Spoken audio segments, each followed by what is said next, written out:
Guys, since yesterday I've had a few thoughts rambling around in my head, and of course what I do, I vlog about it. So, thanks to everybody for tuning in. If you've tuned into this, know that this channel is, if you're a first time user, this channel is not anything specific. It is random thoughts by me. It is our travel adventures. It could be anything. So take a minute, check out our other videos. If you don't care, give me a thumbs up, give me a subscribe. I would greatly appreciate it. Now, back to what this video is about. This one is about life during, after COVID. How it is affecting us mentally, financially, physically, whatever. Some of you, hopefully, have never experienced COVID, either in yourself or your loved ones. Some of you may have had it and come out on the other side, as my family members have. And some of you may be going through it now. And if you are, please, healthy thoughts. Double up on your vitamin C. Some people believe it's nothing but a hoax, that it's nothing more than the flu, which is wrong. I mean, some people are scared absolutely to death of the thought of it. And every one of those, even the one I said is wrong, is okay. It's alright, because guess what? We have never lived through anything like this before. You know, the last time our country and our world had a pandemic, I mean, they may have them in other countries, but was like 1918. So, you know, we're all kind of flying by the seat of our pants and not really knowing how to do this, because we live in a different time than what we did in 1918. Where's Ruby? Time out. Rudy, let's go.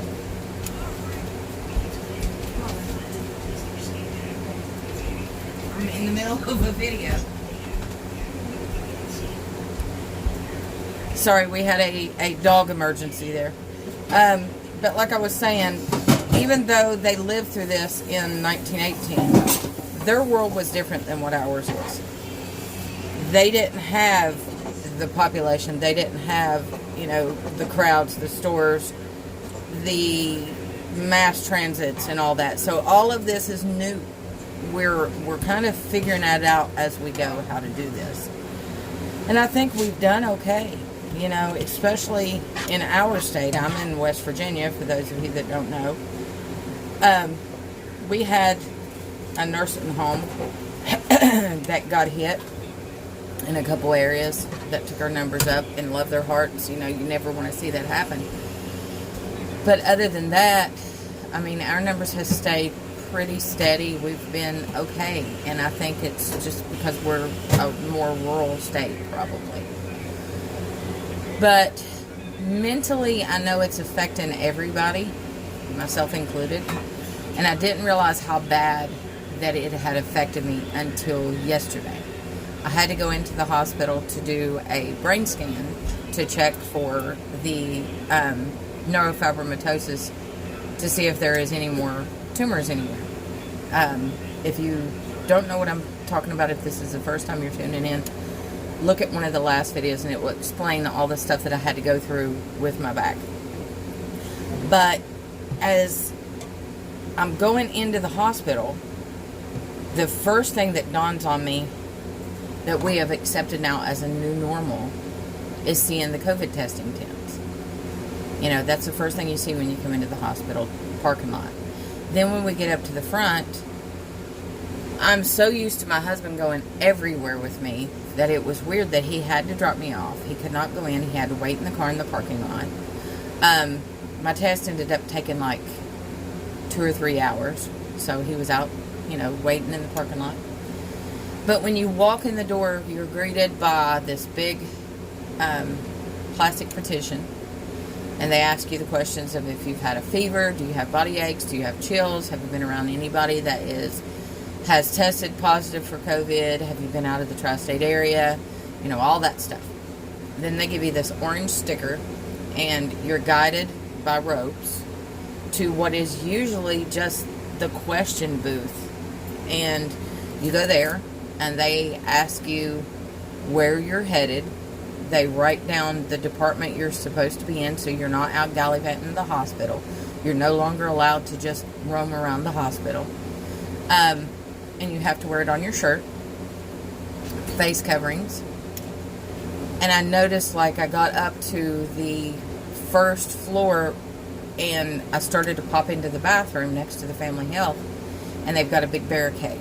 You have to physically go around the other direction, check in at the desk before you're allowed into that waiting room. Little things like that. It's just, you don't really think about it until you encounter it, and then you realize how much things have changed. So by this time, I'm starting to freak out a little bit. You know, I have been in and out of stores because we have to shop. But subconsciously, my mind was kind of going, we're in the hospital where people come when they are sick. They cough. They touch things. You have a higher chance of getting it here if there was a positive case coming through. So I'm trying to do the it's no big deal thing mentally. I get over to my area. I check in. They send me over to another area to get a whatever pass. So I do all that, and then they take me to the waiting room for the MRI. Well, as I'm sitting there, all this caution tape is over these chairs, and they've got them spaced out, which I know why. It's social distancing. You know, they're forcing people to social distance. It's just, it's a freaky thing to see, and mentally, you know, you don't realize how much it affects you until you're sitting there. So, I'm sitting on this aisle in this chair, and there's like one chair over right across. And anybody that's been in these small waiting rooms know that those chairs this way are not that far apart. There's a woman comes right here that I swear, I think she was coughing up a lung. She was hacking, coughing, pulling her mask down, wiping her nose on her arm. The whole time. And I am not a germphobe in any way. Anybody that knows me knows that I am barefooted 99% of the time. I'm just so not a germphobe. Or I wasn't before all this happened. So anyway, she is, you know, doing the whole snot up the arm thing, then wiping on chairs. I mean, freaking me out. And point blank, before she pulls her mask up, open mouth coughs.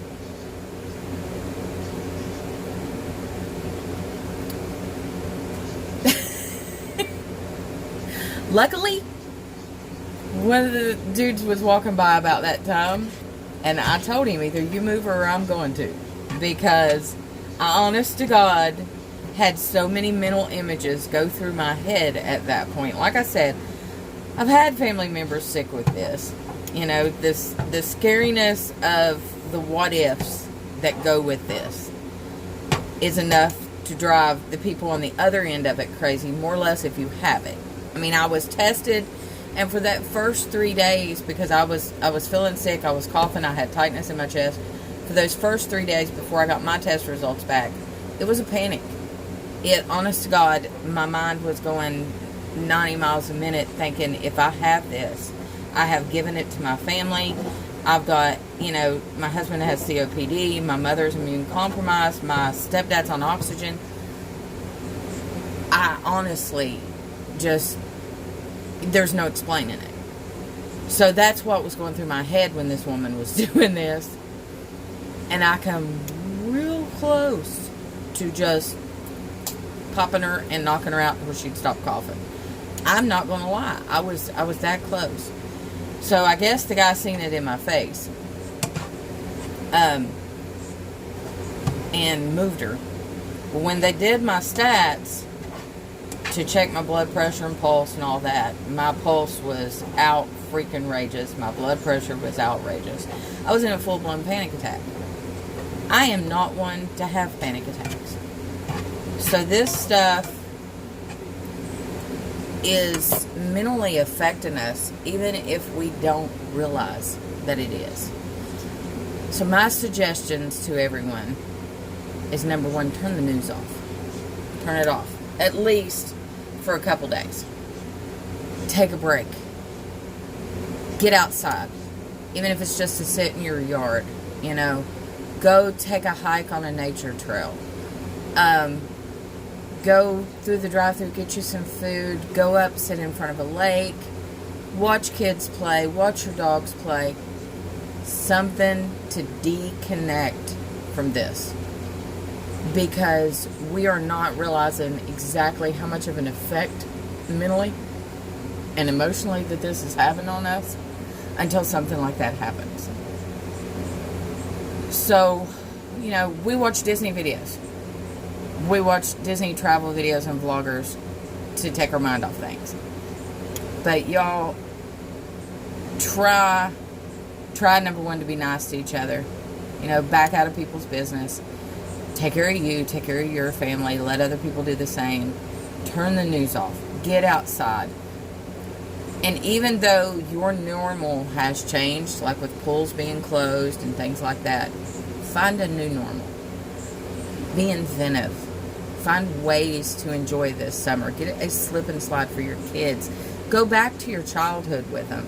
Figure out what you did as a kid and try to encourage them to do the same. Heck, you do the same. You know, nobody says you're too old to get out and catch lightning bugs. But we have seriously got to get out of our heads with this. And that's what this video was about. I hope everybody is okay. For the ones of you guys that are alone in this, please know this is going to end. It is. The sun's going to come out tomorrow. We're going to come out better on the other side. And things will be back to normal before we know it. I love all y'all. Like I said, if you don't care, give it a thumbs up. Hit the subscribe button. I would greatly appreciate it. Because you never know what video is going to be next. We may be out in the front yard. We may be on Ocracoke. Or heck, we may be at Disney World. Hopefully, sometime soon. But I love you guys. Y'all stay safe.